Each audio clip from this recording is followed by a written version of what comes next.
6시가 되었으니 모두 자리에 앉아서 예배 준비해 주시면 좋을 것 같습니다.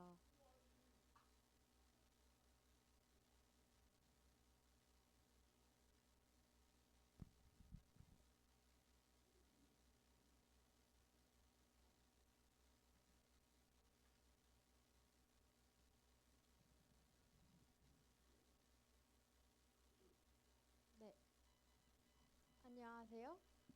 안녕하세요. 오늘도 예배 자리에 오신 여러분들을 환영합니다.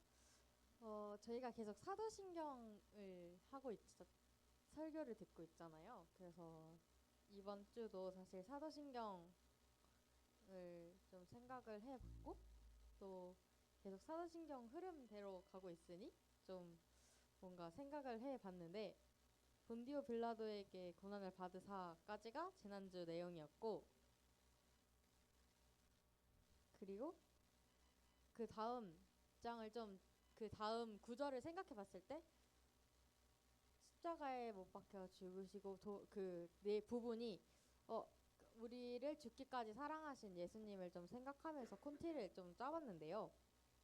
그래서 오늘 찬양들을 좀 사도신경을 생각하면서 같이 찬양 드렸으면 좋겠습니다. 삶의 예배 먼저 같이 찬양 드릴게요.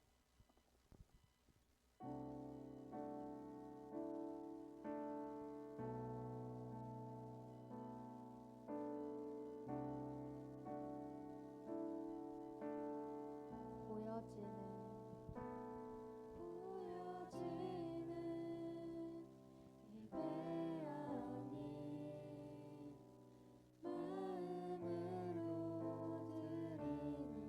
예배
저희 이제 일어나서 찬양 드려볼까요? 저희 내 마음을 가득 채운 찬양 드릴 텐데 잘 아는 찬양이니까 크게 박수 치면서 같이 찬양했으면 좋겠습니다.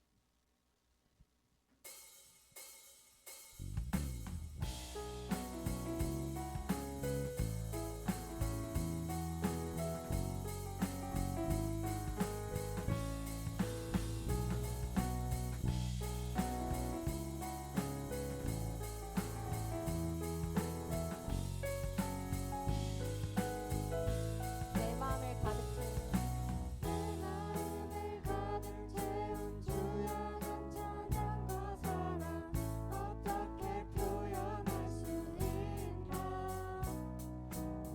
수많은 찬양들로 그만 표현할 길 없어 다시 고백합니다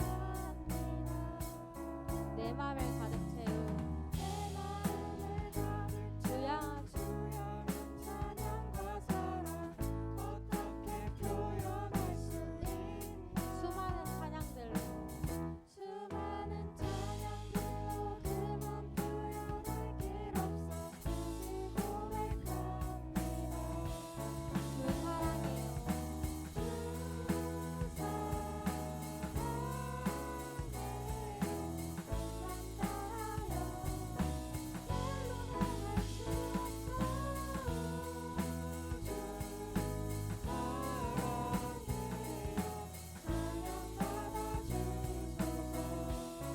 수많은 멜로디와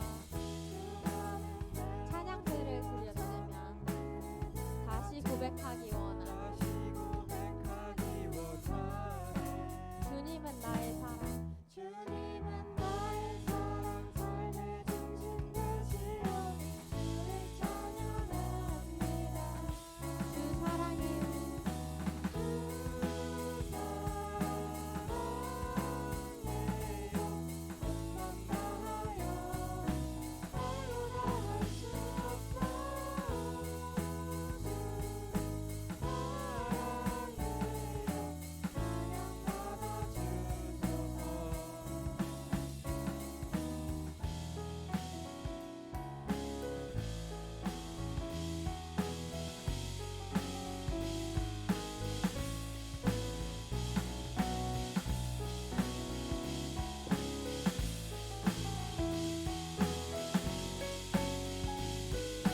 주님 사랑 다시 고백하는 새날 다시 고백하는 새날 주신 감사해요 주님 사랑 다시 고백하는 찬양 주신 감사해요 주님 사랑 다시 고백하는 새날 주심 감사해요 주님 사랑 다시 고백하는 새날 주신 감사해요 주님 사랑 다시 고백하는 찬양 주심 감사해요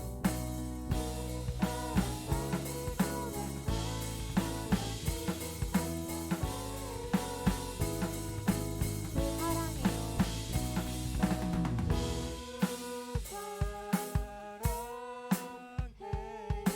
온맘 다하여 말로 다 할 수 없어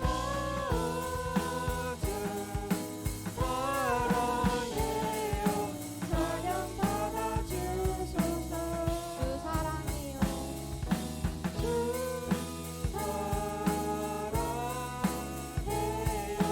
온맘 다하여 말로 다 할 수 없어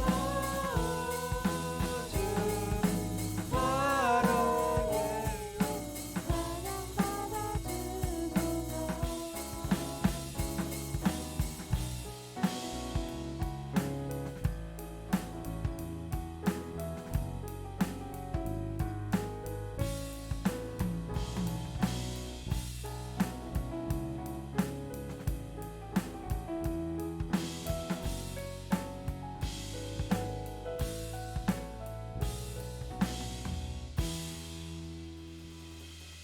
네, 저희 마지막 찬양으로 러브레터라는 찬양을 할 건데 아마 처음 들어보는 친구들도 있을 텐데 가사를 좀 잘 묵상하면서 찬양을 했으면 좋겠습니다. 이 찬양을 먼저 소개해 주자면 어, 가사 내용이 전반적으로 주님께서 우리에게 쓰시는 편지 내용이거든요. 그래서 그걸 좀 생각하면서 같이 찬양했으면 좋겠습니다. 찬양 드리겠습니다.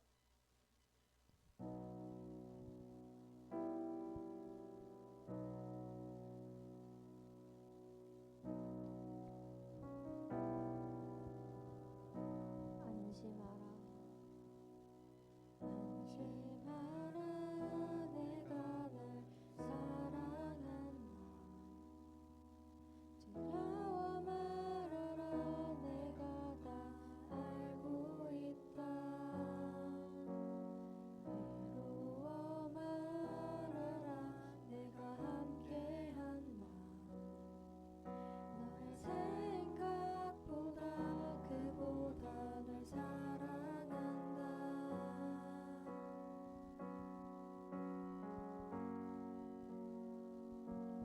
내가 널 얼마나 사랑하는지 나의 모든 것을 걸고 너를 만났고 너의 모든 순간에 너의 모든 맘을 가장 먼저 함께할 거야 내가 널 얼마나 기다리는지 나의 모든 것을 걸고 너를 얻었고 너의 작은 신음도 작은 웃음에도 가장 먼저 널 찾을 거야 내 사랑아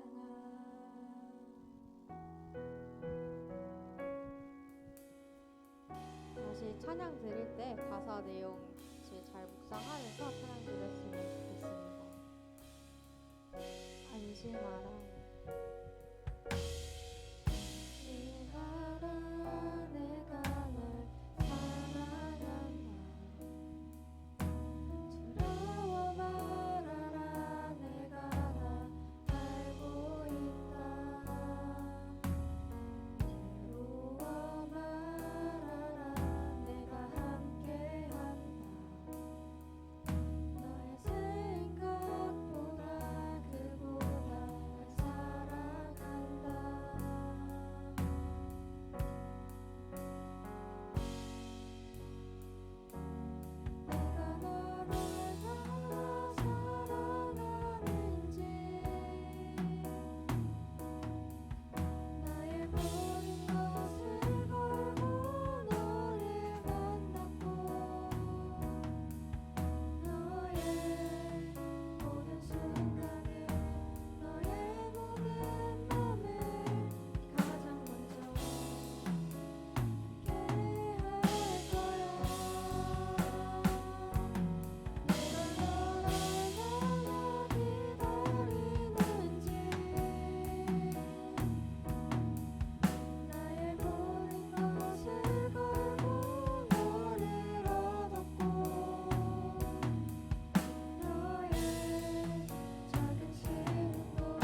죽기까지 사랑하신 예수님을 생각하면서 우리의 힘과 의지로 삶의 예배를 드리는 것이 아니라 또 우리의 마음을 가득 채워주신 주님을 생각하면서 또 예배의 자리로 나아갔으면 좋겠습니다. 같이 기도 드리시겠습니다.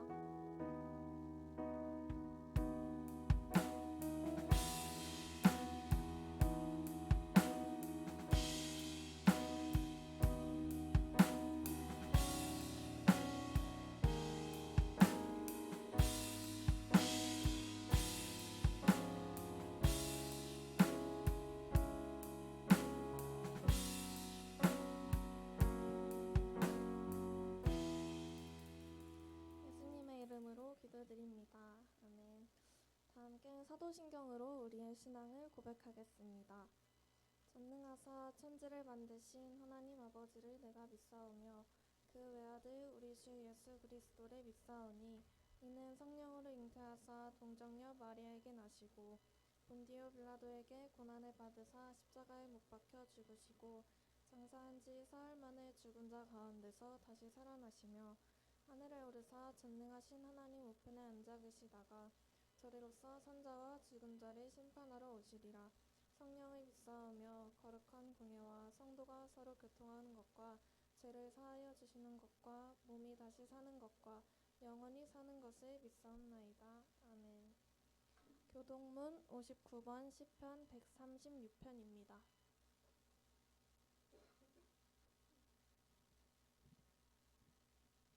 교동문 59번 시편 136편입니다.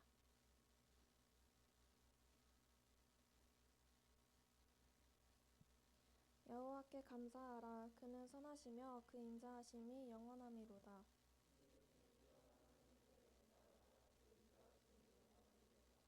주들 중에 뛰어난 주께 감사하라. 그 인자하심이 영원함이로다.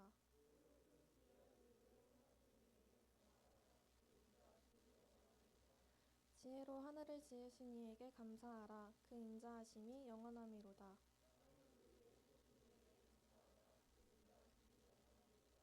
큰 빛들을 지으신 이에게 감사하라. 그 인자하심이 영원함이로다.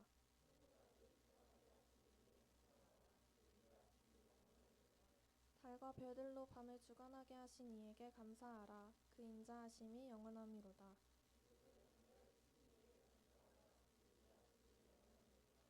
이스라엘을 그들 중에서 인도하여 내신 이에게 감사하라. 그 인자하심이 영원함이로다.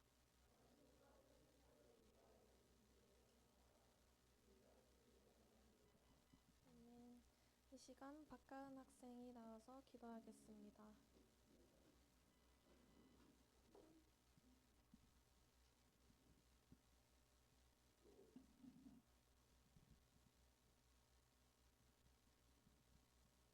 하나님 아버지, 오늘도 저희를 예배의 자리로 불러주셔서 감사합니다. 하나님, 세상을 살아갈 때 세상은 저희를 오해하고 잘못 판단하지만 하나님께서는 저희의 참된 모습을 아십니다. 그들의 기준보다 하나님의 뜻과 소명 가운데 살아가게 하시고 세상 사람들을 진실로 대하여 저희를 통해 그들이 하나님의 사랑을 볼 수 있도록 해주세요. 하나님, 기말고사가 다가오고 있습니다. 이 시간이 단순히 좋은 성적을 위한 과정이 아닌 하나님을 더욱 깊이 만날 수 있는 시간이 되게 하여 주세요. 공부하다 지치고 외롭다고 느껴질 때마다 저희 곁에 함께 하시는 하나님을 경험하며 힘을 얻을 수 있도록 해주세요. 오늘 드리는 예배가 이 시간으로 끝나지 않게 하시고 한 주간 삶 속에서 말씀을 실천하며 살아갈 수 있는 믿음과 능력을 허락하여 주세요. 오늘 말씀을 전하시는 강도사님께 지혜와 은혜를 더하여 주시고 이 모든 말씀 예수 그리스도의 이름으로 기도드립니다. 아멘.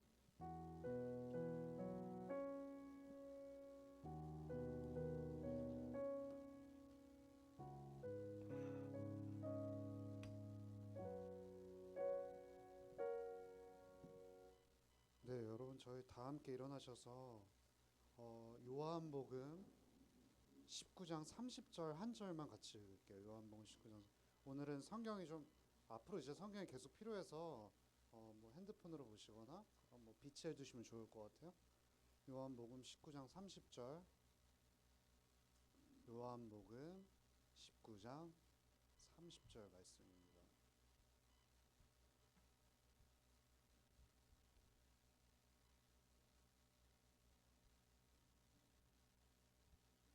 거의 다 찾으신 것 같아서 한 목소리 읽어보겠습니다.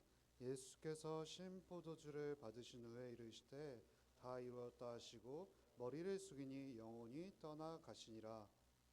저희 함께 축복할까요?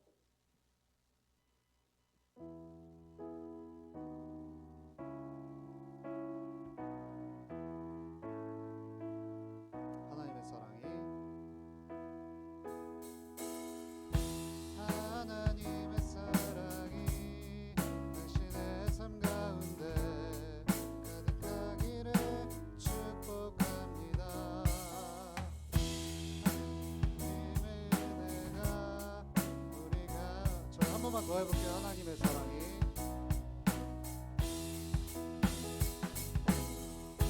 하나님의 사랑이 당신의 삶 가운데 가득하기를 축복합니다.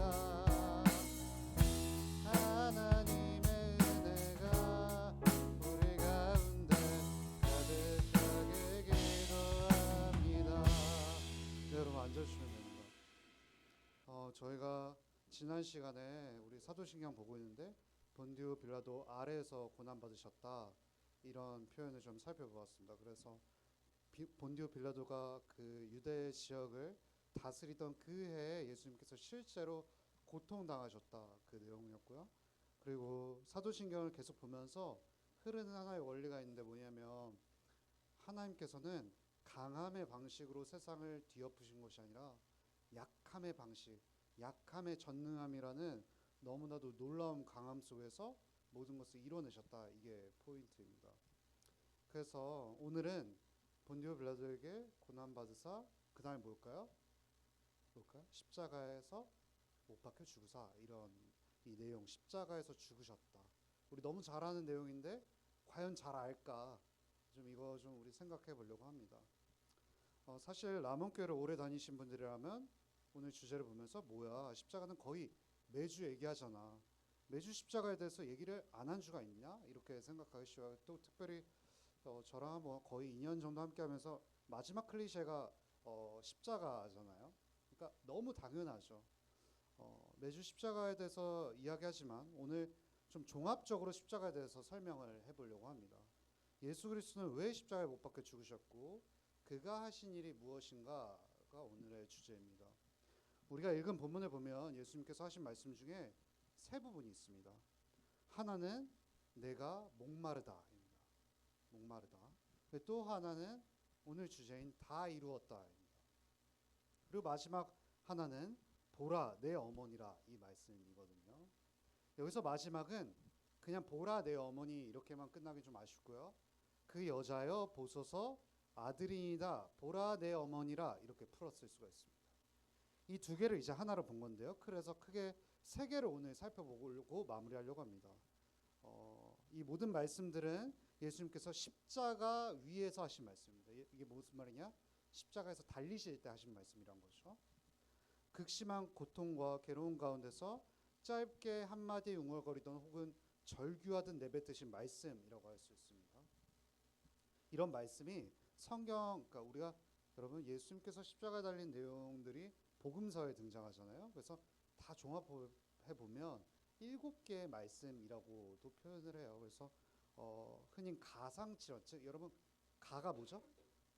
가 뭘까요? 십자가 되겠죠? 그 상은 뭘까요? 그 위에 있다라는 거죠. 그리고 7어는 7마디 7가지의 말씀 이렇게 표현할 수가 있잖아요. 그래서 그 중에서 3개를 봅니다 오늘. 그래서 3개를 좀 통해서 우리가 배울 수 있는 게 있기 때문에 천천히 살펴보려고 합니다. 첫 번째로 내가 목마르다 이거 좀 살펴보려고 합니다. 여러분 목마름이라는 주제는요 성경에 보면 특별히 구약 성경에 굉장히 잘 나타나 있습니다. 그런데 이런 구절이 있어요. 에레미야 2장 13절인데요. 제가 여러분 일부러 다 이제 안 써드렸어요. 에레미야 2장 13절 한번 찾아볼까요? 에레미야 2장 13절. 예레미야 2장 13절.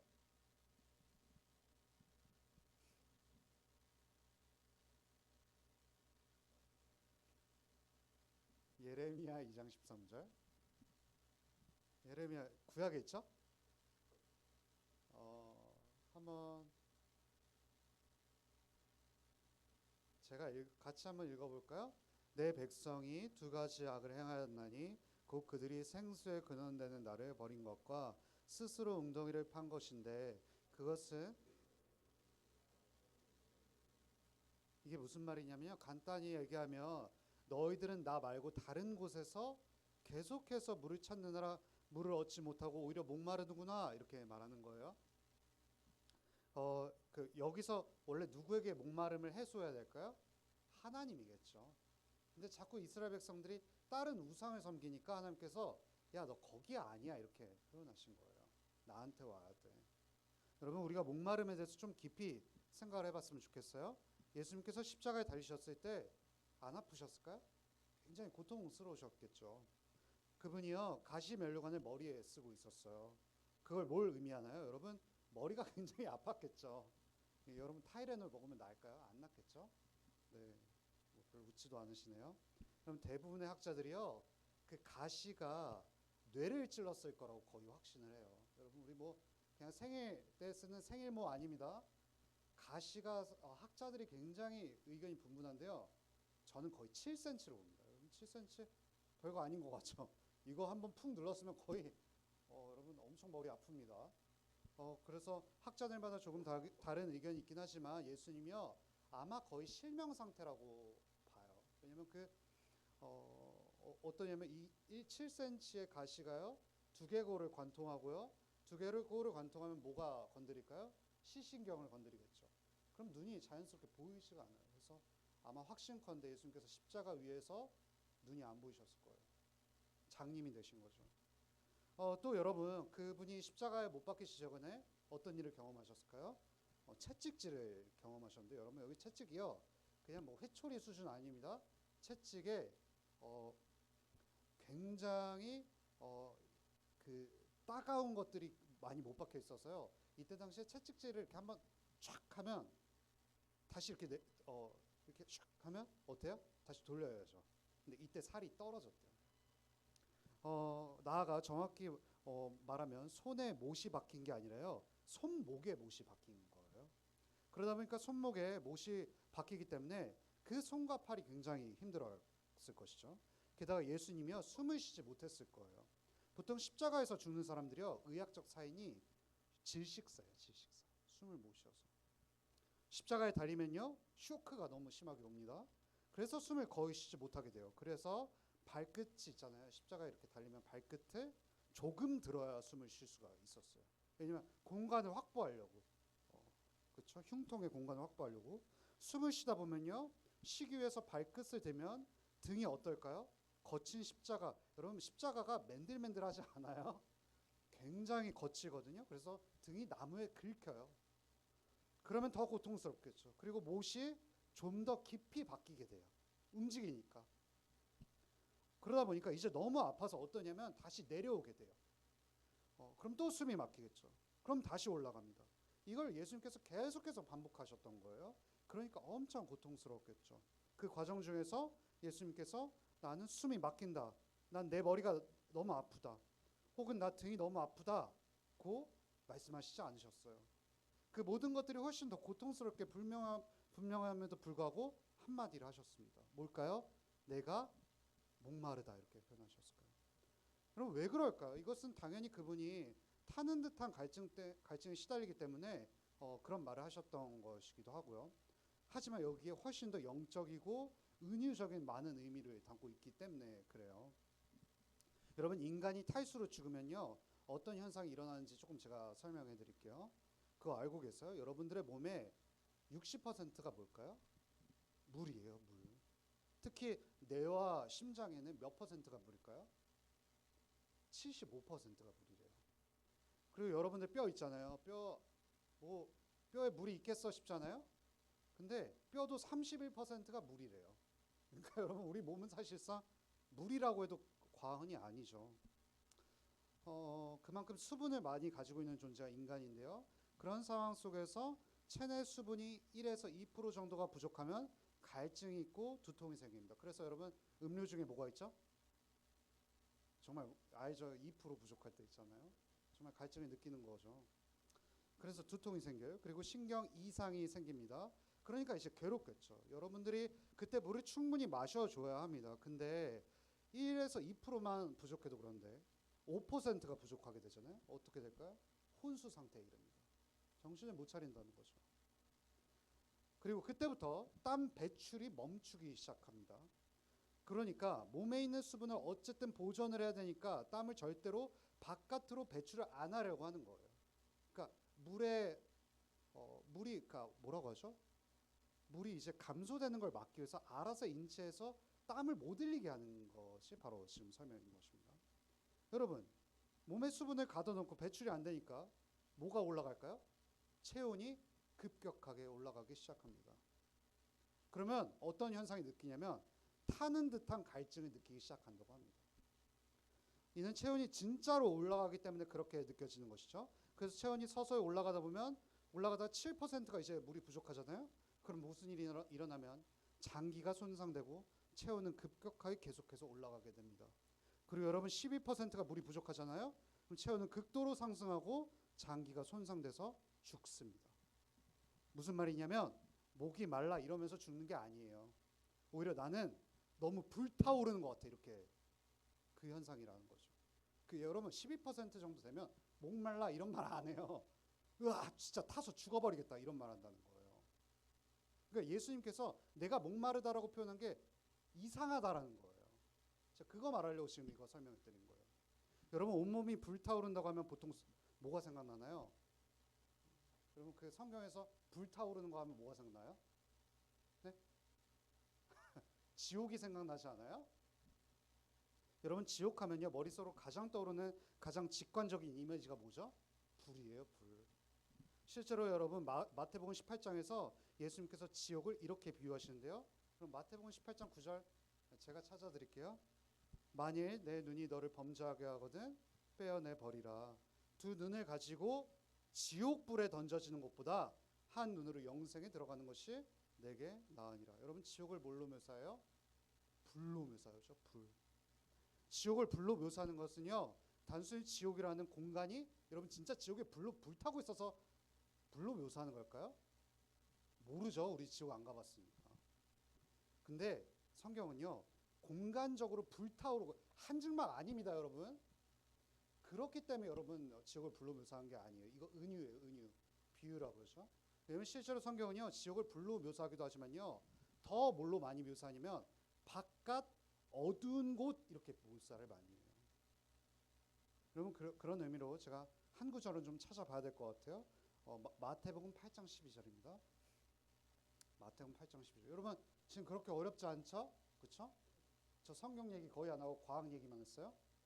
마태복음 8장 12절.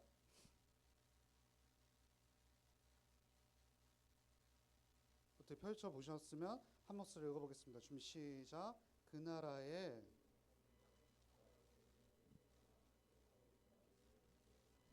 여기 지옥 어떻게 표현해요? 바깥 어두운 곳 이렇게 표현하죠. 여러분 상식적으로 생각해 보세요. 불이 있으면 어두울까요? 불이 있으면 어둡지 않아요. 빛이 발산되거든요. 그러니까 이거 은유예요. 은유. 이걸 은유라고 표현하는 것을 더 적절한 이야기가 성경에 또 있는데요. 누가복음의 16장에 보면 어떤 한 부자였던 사람이 지옥에 가는 장면이 나와요. 그리고 그 지옥에 가는 장면에서 이런 대화가 있는데요. 그 부자였던 사람이 그럼 지옥 가면 더 부자일까요?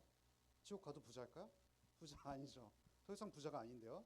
이거 하나만 더 찾아볼게요. 누가복음 16장 23에서 24절이에요. 누가복음 16장 23에서 24절.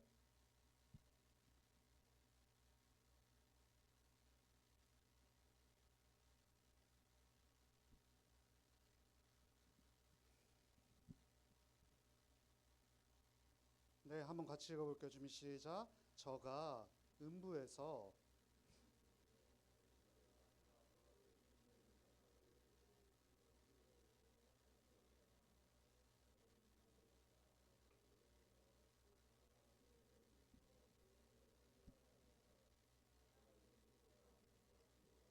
여러분 부자가 지금 예수님처럼 비슷한 말이에요. 뭐라고 하죠? 나 지금 목마릅니다. 이렇게 표현해요. 왜냐하면 지옥에 있기 때문에 하는 듯한 갈증을 느끼는 거죠. 여러분 지금 실제로 부자는요, 내가 목마르다라고 말하고 있는데요. 이거 무슨 의미일까요? 지옥에 가면 여러분 모두가 탈수 현상 겪게 될까요? 아니에요. 제가 아까도 말씀드렸지만 이건요, 육체적인 의미보다는요 더 영적이고 은유적인 의미예요. 모든 인간이요, 다른 사람들의 인정 없이 살아갈 수 없어요. 모든 인간은 절대적으로 필요한 게 있는데요. 여러분들의 몸이 물과 음식을 간절히 원하듯이 여러분들의 삶과 영혼은 사람들의 사랑과 인정을 간절히 원해요. 여러분 이거 나쁜 거 아니죠?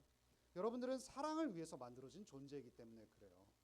지난 일주일을 여러분 한번 생각해 보세요. 일주일 동안 여러분들이 힘들었다면 왜 힘들었을까요? 두 가지 이유 때문일 거예요. 하나는 사람들과 홀로 떨어져 있어서 외로워서 그랬을 수도 있어요. 아, 나 외로워. 놀 사람 없어. 이래서 고통당했을 수도 있고요. 두 번째는 역설적으로도요, 사람들과 함께 있기 때문에 괴로웠을 거예요. 함께라면 함께 있는 방식대로 힘들고, 홀로라면 홀로 있는 방식대로 힘들어요. 왜 그럴까요? 우리 모두는요, 인간들은 하나님의 사랑과 하나님을 닮은 피조물로 창조되었기 때문에 그래요. 하나님은요, 본질적으로 사랑이세요. 여러분, 하나님이 한 분이신데 누가 계신다고 했죠? 아버지 하나님, 아들 하나님, 성령 하나님 계시죠. 벌써 공동체적이세요. 사랑을 하신다고요. 성부 하나님과 성자 하나님과 성령 하나님은요, 서로 사랑하세요. 서로 사랑하시면서 사랑의 교제를 나누시면서 계속해서 지구가 있긴 전부터 행복하신 분이었어요. 그리고 우리는 그러한 하나님을 닮은 존재로 지음 받았습니다. 그리고 그게 의미하는 바가 뭘까요? 여러분들은요, 사랑과 인정 없이는 살아갈 수 없다는 거예요. 나 그냥 홀로 있으면 돼. 절대 그럴 수 없다는 거예요. 아이를 한번 생각해 봅시다. 아이가 태어났는데 부모의 사랑과 사랑한다는 말, 안아주는 따뜻한 스킨십, 이런 것들이 없이 자랐다고 생각해 보세요. 그러면 그 아이는요, 인생이 망가질 거예요. 제대로 자라지 못하죠. 그럼 아이의 영혼이 어떻게 될까요? 목말라요. 목말라. 인정과 사랑을 못 받았기 때문에. 그리고 여기서 우리는 예수님께서 십자가에서 겪었던 일을 추측할 수 있어요. 그분에게 있어서 가장 절실하게 필요했던 건 뭘까요? 진짜 물 한 모금도 필요했겠죠. 하지만 아버지 하나님의 사랑이 그 순간 없었어요.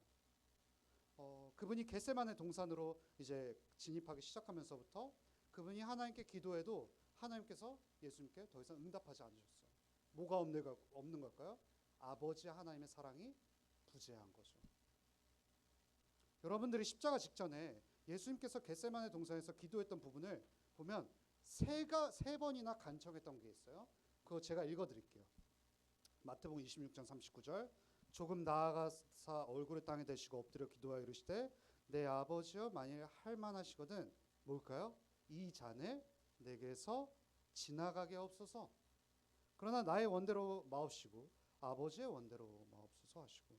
여러분 여기서 이 잔을 내게서 지나가게 해달라는 말은 십자가의 고통을 내게서 지나가게 해달라는 말이거든요. 근데 예수님께서 여기서 십자가의 고통 중에 가장 뭐냐면 하나님의 사랑이 없는 그 곳을 지나가게 해달라는 표현인 거예요. 그리고 여러분 마태복음 26장 44절 제가 읽어드릴게요. 또 그들을 두시고 나아가 세 번째 같은 말씀으로 기도하시니. 총 몇 번 예수님께서 구하셨다는 거예요? 세 번이나요. 예수님께서요, 십자가를 내게서 옮겨주시옵소서 그렇게 간청하셨음에도 하나님께서 듣지 않으셨어요. 학자들은 이때부터 예수님께서 하나님과의 관계의 교제가 끊어졌다고 표현해요.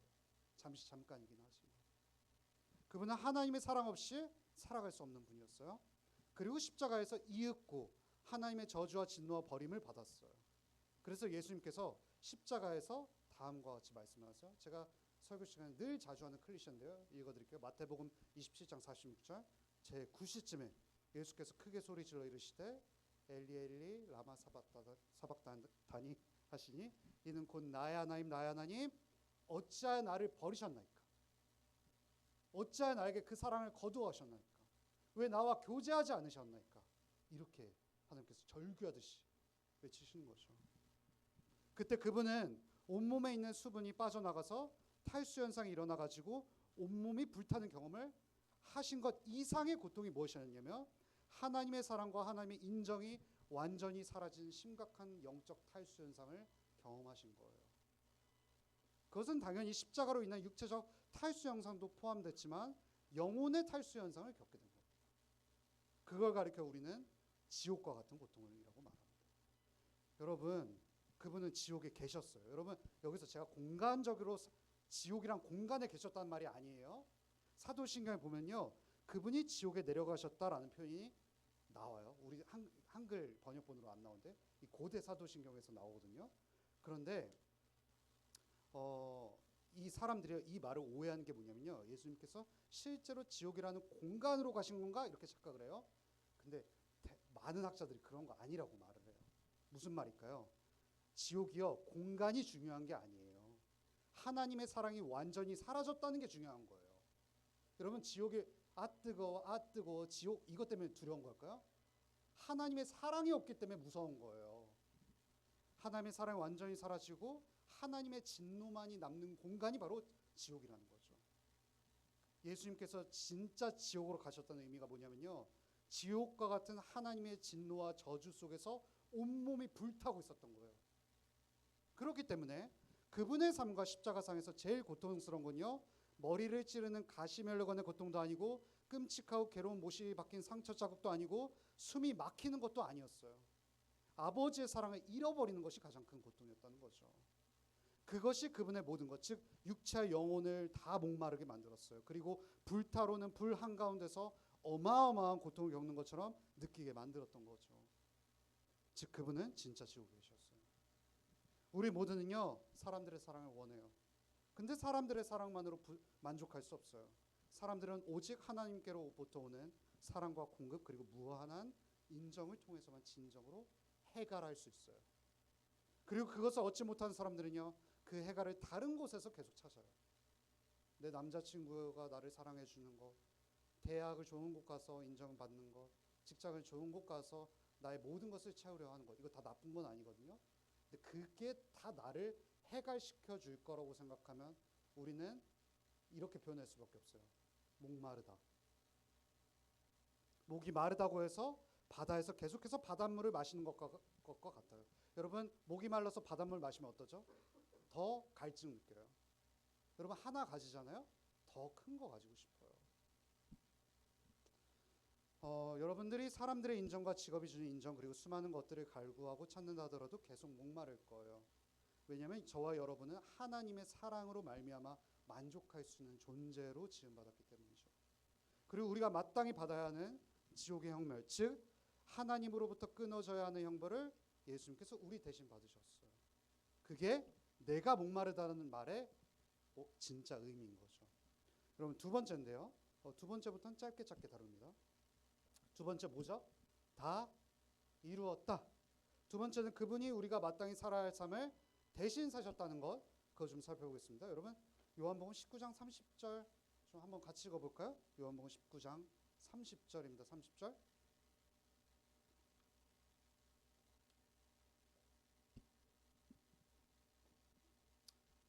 한 목소리 읽어보겠습니다. 준비 시작. 예수께서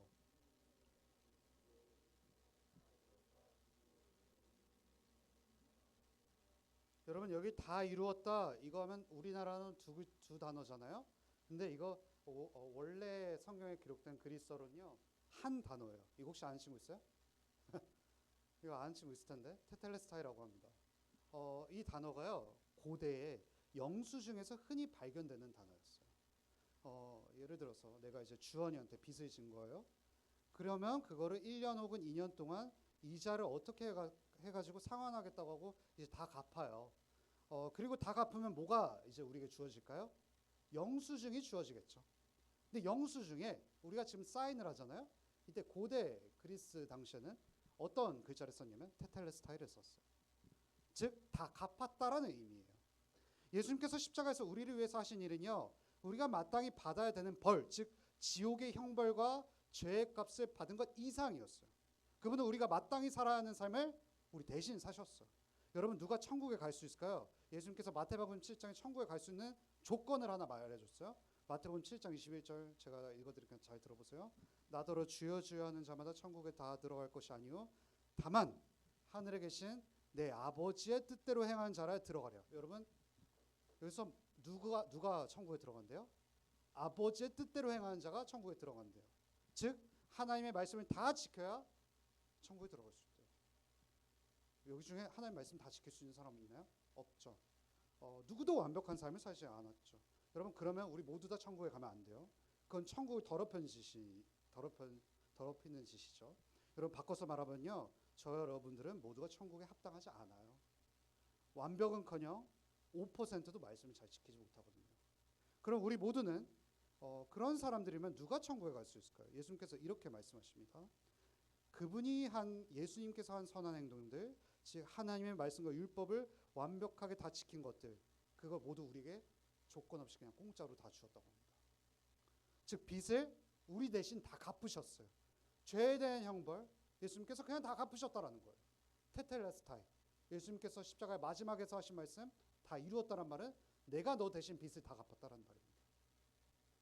우리가 마땅히 해야 되는 것, 우리가 마땅히 갚아야 되는 것을 예수님께서 우리 대신 갚으셨다는 겁니다. 영수증에 이미 사인하셨다고요.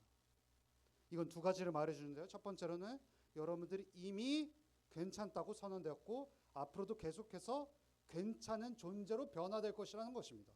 즉 여러분들은 점점 더 예수님을 믿으면 믿을수록 예수님 닮은 모습으로 매력적이고 아름다운 성품으로 변화될 것입니다.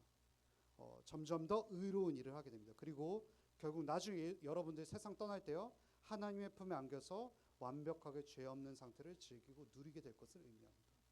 이게 그분이 십자가에서 이루신 일입니다. 두 번째 의미는요, 이거 되게 중요한 부분인데, 예수님께서는 여러분들에게 단지 기회만 준 거 아니에요. 영생의 기회만 준 게 아니라고요. 우리 이런 식으로 신앙을 오해해요. 예수님 믿기 이전에는요, 우리가 지은 죄들이 꽤 많잖아요. 이제 예수님을 믿으면 과거에 내가 지은 죄에 대해서 예수님이 묻지도 따지지도 않겠다. 자, 이제부터 착하게 살아라. 두 번째 찬스를 주겠다. 이렇게 오해를 하거든요. 그리고 너희들이 착하게 살면 내가 복을 주겠다. 이게 기독교 신앙인 줄 아는데 그거 아닙니다. 예수님께서 그 이후에도 우리가 나쁘게 살 것을 알고 계시죠. 예수님 믿어도 우리 나쁘게 살잖아요. 그분의 십자가에서 죽으시면요, 우리가 예수님을 믿기 이전의 삶에서의 잘못만을 용서해 주신 것이 아니라요, 우리가 죽는 날까지의 삶 전체의 잘못을 대속하신 거예요. 용서하셨다는 거죠. 여러분 예수님께서요, 여러분들을 위해서 얼만큼 이루셨다고 생각하세요? 예수님께서 하시는 건요 95% 아니에요. 95% 하시고 5%는 너가 해야 돼 이렇게 말씀 안 하셨어요. 100% 예수님께서 다 이루신 거예요. 테텔레스타이라고. 여러분 하나님이요, 하나님의 아들을 죽이지 않고는 우리의 죄를 해결하실 수 없었어요. 그만큼 우리의 죄는 심각한 문제이고요, 단순히 사람을 죽였거나 바람핀 것 이상이에요. 우리는 하나님 없이 살 수 있다고 독립선언을 한 존재들인데요, 그것이 얼마나 교만한 것인지 사실 감당할 수도 없어요. 사람이 나는 물 없이 살 수 있는 존재다라고 말하는 것보다 훨씬 더 교만한 행동이요, 하나님 없이 살 수 있다고 말한 거예요. 그러나 우리에게 그분은, 하나님은요, 예수님은요, 물이 되셨어요. 우리가 원하지도 않았을 때 그분이 먼저 우리를 찾아오셨고, 우리가 이해하지 못할 때 하나님을 나의 주님으로 고백하기 전에 이미 우리를 사랑하셨어요. 우리가 다 이해하고 하나님 감격합니다, 내가 이제 하나님 뜻대로 사랑하면서 살 수 있겠어요 라고 고백해야만 우리를 용서해 주시는 것이 아니라, 우리 중 누구도 용서받지 못했을 거예요. 아마 그렇게 고백해야 한다면. 그분이 우리가 다 이해하지 못할 때, 우리가 충분히 막 살았을 때 하나님께서 먼저 일하셨어요. 이 이야기를 듣고 여전히 그럼 내가 마음대로 삶을 살아도 좋겠군요 라고 생각한다면, 여러분은 자기 자신을 들여다보시고 하나님께 기도해 보세요. 내가 누구인지, 예수님이 십자가를 통해서 이루신 일이 무엇인지 알게 해달라고요. 이게 다 이루었다라는 말이에요. 우리 대신 100% 다 했다고요. 세 번째, 마지막하고 오늘 마무리할게요. 보라 내 어머니라. 이거 도대체 뭘까요? 한 문장을 요약하겠습니다. 예수님께서 십자가에서 하신 일은요, 새로운 공동체를 만든 거였어요. 이거 요한복음 19장 25에서 27절 좀 한번 찾아볼까요? 마지막입니다, 여러분. 요한복음 15장 19에서 27절.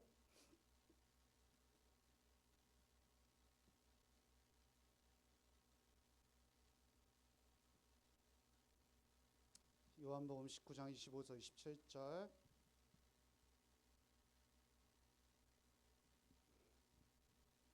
한 목소리로 읽어볼게요. 예수의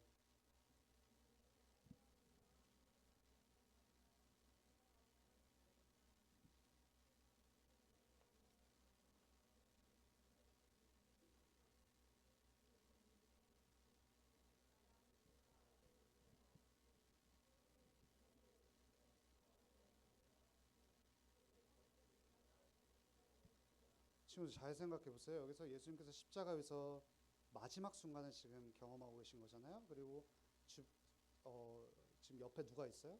육체적인 어머니 마리아가 있어요. 그러니까 이별의 순간이라는 거예요. 근데 여기서 두 가지 일이 일어났어요. 하나는요, 예수님께서 어머니를 향해서 이렇게 이야기해요. 여자여 보소서 당신 아들입니다. 그리고 두 번째 말은 한 제자. 여기서 우리가 누군지 알 수 없지만 제가 좀 더 알려드릴게요. 한 제자에게 네 어머니다 이렇게 말해요. 여러분 여기서 제자가 누굴까요? 누굴까요? 이거 맞추면 제가 진짜 칭찬해 드릴게요. 제자 누굴까요? 이게 무슨 복음이죠? 요한복음이에요. 학자들 100% 확신하는데요. 사도 요한이라고 생각해요. 근데 잘 생각해 보세요. 사도 요한의 어머니가 마리아일까요? 그럼 예수님이랑 형제인데? 아니죠. 그래서 참고로 야고보가 예수님이 형제인 건 아시나요? 지금? 어쨌든 중요한 게 여기서 지금 한 제자가 요한인데 요한의 어머니가 마리아 아닌데 갑자기 예수님께서 이제부터 네 어머니다 이렇게 말씀하시는 거예요. 되게 뜬금없죠. 이 말이 얼마나 중요한 이야기인지 좀 제가 해드릴게요. 지금 예수님은요 십자가에 계세요. 예수님은 지옥과 같은 고통 속에 계시는데 그 과정 중에서 챙겨야 될 대상이 있었어요. 바로 어머니 마리아였어요. 자기가 죽으면 이제 엄마 누가 경제적으로 돌봐줄 거예요. 이거 참고로 이때 당시는요 자매들이 경제적인 활동을 못했어요. 그래서 남자들이 여자들이 책임져 줘야 됐거든요. 근데 이때 가장이 예수님이었어요. 그 목수일 하시면서 그러니까 지금 이제 자기가 떠나면 누가 예수님을 어머니 마리아를 돌봐줄 수 있겠어요 경제적으로? 여러분 이거 무슨 의미일까요? 예수님께서 지극한 효자라는 거 말해주고 싶어서 지금 그렇게 타는 것 같은 고통 속에서도 어머니부터 챙기는 예수님 이거 지금 말해주려고 우리에게 말하는 걸까요? 물론 그 부분도 있어요. 하지만요 훨씬 중요한 일을 하고 계신 거예요. 예수님께서 예수님의 어머니 마리아한테 어머니라고 안 하세요. 뭐라고 지금 부르세요? 여자요. 여러분 제가 만약에 오늘 퇴근하고 아들 고생했어 라고 어머니가 오시는데 여자요 이렇게 하면 저 여러분 다음 주부터 못 볼 수도 있어요. 여러분 이게 무슨 예의 없게 말하는 게 아니라요 이 관계가 바뀌었다는 거 말하는 거예요. 이거 한글 성경으로는 절대 몰라요. 예수님께서요 마리아를 이제 더 이상 육체의 어머니로 대하지 않겠다라는 말인 거예요. 예수님은요 마리아의 뱃속으로부터 나온 존재긴 하지만 여러분 예수님은 원래 마리아 있기 전부터 있었죠. 하나님이니까요. 그리고 이제 마리아도 이제 이거 알 때가 됐어요. 나의 그냥 단순한 아들이 아니구나라는 사실을 알 때가 된 거죠. 그리고 정확히는 이제 마리아는 예수님의 어머니라기보다는요 죄인으로서 용서받은 한 사람이란 사실을 이제 받아들일 때가 된 거예요. 그리고 여러분 예수님을 믿는 사람들은 우리가 흔히 바울 아저씨가 어떻게 표현하냐면 예수님의 신부라 그래요. 그래서 제가 말씀드렸죠. 세례 받으면 그 세례식이 뭐라 그랬죠? 결혼식이라고. 예수님과 결혼하는 거라고. 마리아 또한 뭐예요? 예수님을 믿으면 예수님의 신부죠. 내가 물론 배 아파서 낳은 아들이긴 하지만 진짜 궁극적으로는 이 존재는 그냥 내 아들이 아니라 나의 진짜 신랑이라는 거예요. 신부에게 말할 때 가장 좋은 말은 뭘까요? 성인의 여성을 향한 최고의 표현을 쓰는 거예요. 신부에게는요. 여기 여자라고 번역된 단어가요. 헬라어로 귀나이라는 표현이거든요. 보통 귀부인들에게 극존칭한 상태로 사랑하는 사람에게 쓰는 표현이 여자요 이렇게 표현하는 거예요. 그러니까 예의 없이 말하는 거 아니라고요. 이제 이 어머니는요 더 이상 어머니가 아니에요. 예수님의 신부로 관계가 바뀌었다라는 것을 예수님께서는 여자요 보소서 이렇게 말합니다. 그리고 그 어머니를 향해서 이렇게 얘기합니다. 이제 당신의 아들은 여기 있는 당신이 낳지는 않았지만 제자 요한입니다 이렇게 말합니다. 여러분 사도 요한에게 이런 얘기를 해주는데요. 사도 요한은 당연히 마리아의 아들이 아니죠. 그리고 마리아에겐요 다른 아들들이 있었어요. 여러분 자연스럽게 생각하면 예수님께서 죽으시면 다른 아들들이 어머니를 책임지면 되는 거 아니에요? 근데 중요한 건 뭐냐면 이때 다른 형제들이 예수님을 아들 하나님이라고 인정하지 않았어요. 그냥 예수님을 미쳤다라고만 생각한 거죠. 그래서 예수님께서 이렇게 말씀하시는 거예요. 자, 당신의 진정한 가족을 소개해드리겠습니다. 이제 내 제자들이 어머니에게 진짜 가족이 될 겁니다. 이렇게 말합니다. 이게 무슨 말일까요? 십자가가 의미하는 바를 다시 한번 말씀드릴게요. 하나님께서는 십자가를 이해하고 누리고 그리고 믿는 사람들을 가족으로 만드세요. 그게 대표적인 증거가 뭘까요? 여러분과 저예요. 여러분 저랑 피 섞인 분 없죠? 예수님께서 피로 맺어지지 않는 사람들을 예수 그리스도의 피로 다시 맺어주는 거예요. 우리는 정말 육체적인 피는 섞이지 않았지만 무슨 피가 흐르냐면 예수 그리스도의 보혈로 말미암아 우리가 진짜 동사무소에서 뛴 건 아니지만 천국의 동사무소에서 등본 띄면 우리가 다 하나의 가족이라는 거예요. 여러분 이 말 혈연 무시하는 말은 아니고요. 베드로가 이렇게 예수님께 물어본 적이 있었어요. 제가 읽어드릴게요. 마가복음 10장 28절인데요. 베드로가 여짜 이르되 보소서 우리가 모든 것을 버리고 주를 따랐나이다. 그러자 예수님께서 어떻게 대답하시냐면 마가복음 10장 29에서 30절인데요. 예수께서 이르시되 내가 진실로 너에게 이르노니 나와 복음을 위하여 집이나 형제나 자매나 어머니나 아버지나 자식이나 전토를 벌인 자는 현세에 있어 집과 형제와 자매와 어머니와 자식과 전토를 100배나 받되 박해를 겸허히 받아들이고 내세의 영생을 받지 못할 자가 없느니라. 여러분 여기서 형제와 자매를 어떻게 100배나 받냐고 말하냐면 여러분 형제와 자매가 100배가 된다는 것은 엄마한테 엄마 나 100명 낳아줘 이런 말일까요? 그런 게 아니겠죠. 그럼 어머니가 굉장히 괴롭겠죠. 그러면 엄마한테 형제와 자매를 100명 더 낳아주세란 말이 아니라 이 말이 뭐냐면요. 이는 교회를 가리키는 말이에요. 교회. 예수 그리스도 안에서 우리가요. 한 형제가 되면서 우리는 수많은 형제 자매를 갖게 된 존재가 되었다는 거예요. 인정하기 싫으신 분도 있겠죠. 우리들은 그리스도 안에서 형제요 자매입니다. 여기서는 충분히 가깝지 않고 싫은 사람도 있을 거예요. 어떻게 우리 서로 다 좋을 수 있겠어요? 이 사실을 믿기 힘든 분이 있겠지만요. 객관적인 사실이 뭐냐면 예수님께서 십자가에서 새로운 가족을 세우셨다는 거예요. 이는 객관적인 사실이에요. 그래서 우리들은요. 당연히 서로를 의지해야 되는 거죠. 이제 두 가지 결론 말하고 마무리할게요. 첫째는 여러분들이 십자가 없이 교회를 가족으로 받아들일 수 없어요. 여러분들이 십자가를 경험하지 못하고 예수 그리스도께서 여러분들을 위해서 하신 일을 믿지 못해도 이 교회에서 환영받을 수 있어요. 즉 여러분들이 십자가를 모르고 예수를 믿거나 그분의 사랑 안에 거하지 않는다 하더라도 우리는 서로를 사랑해요. 하지만 십자가를 믿는 사람들과 정말 깊은 대화를 나누게 어려워요.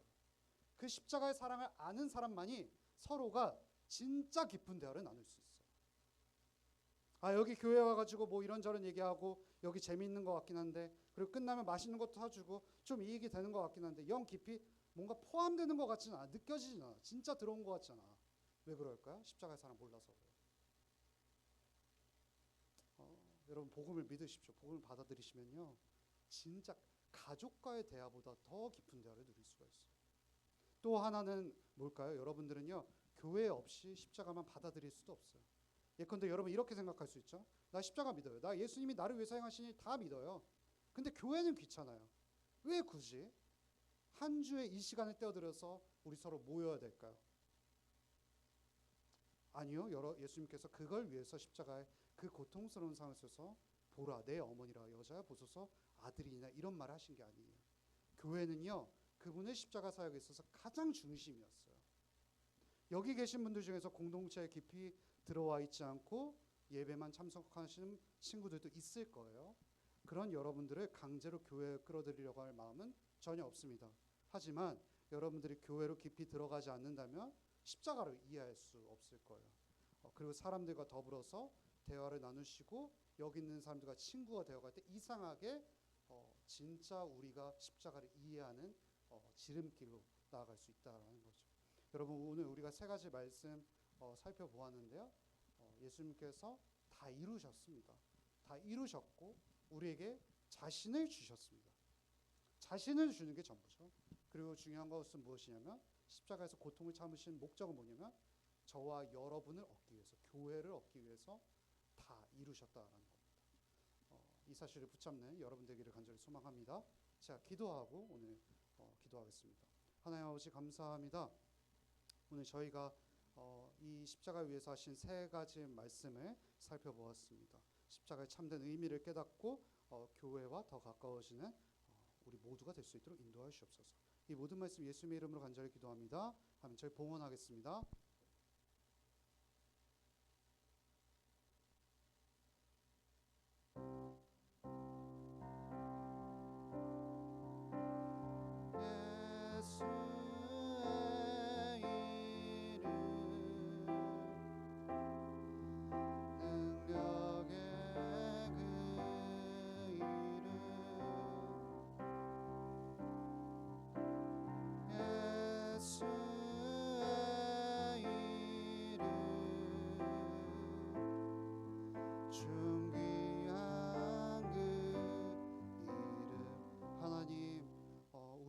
모든 것을 내어주셨기 때문에 우리가 하나님께 돌려드립니다. 이 손길을 귀하게 여기시옵소서. 이 모든 말씀 예수님의 이름으로 기도합니다. 간절히 기도합니다. 아멘. 여러분 저희 광고는요, 저희 목사님께서 축도해 주시고 하도록 하겠습니다. 저희 목사님께서 축도해 주시겠습니다. 네, 축도하겠습니다. 주 예수 그리스도의 은혜와 하나님 아버지의 사랑과 성령의 교통하심이 예수님께서 다 이루셨음을, 우리를 구원하여 주셨음을 믿고 믿음 가운데 승리의 삶을 살아갈 것을 결단하는 남원교회 고등부 주의 백성 머리 위에 이제부터 영원토록 함께 있을지어다. 아멘.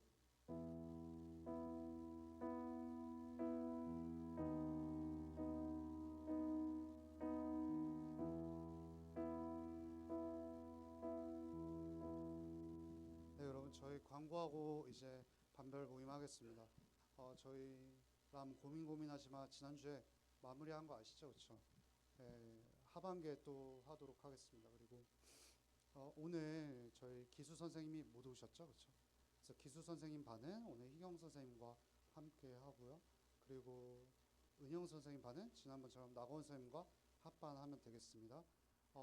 오늘 반별 모임 하시고 25분에 선생님들과 수련회 회의하겠습니다. 저희 7월 25, 24, 25, 26 뭘까요? 수련회입니다. 다니엘 세상에서 살아남기라는 주제로 하니까요. 꼭 오셨으면 좋겠습니다. 저희 주기도문 하시고 축도하실 거예요. 반별로 흩어지세요.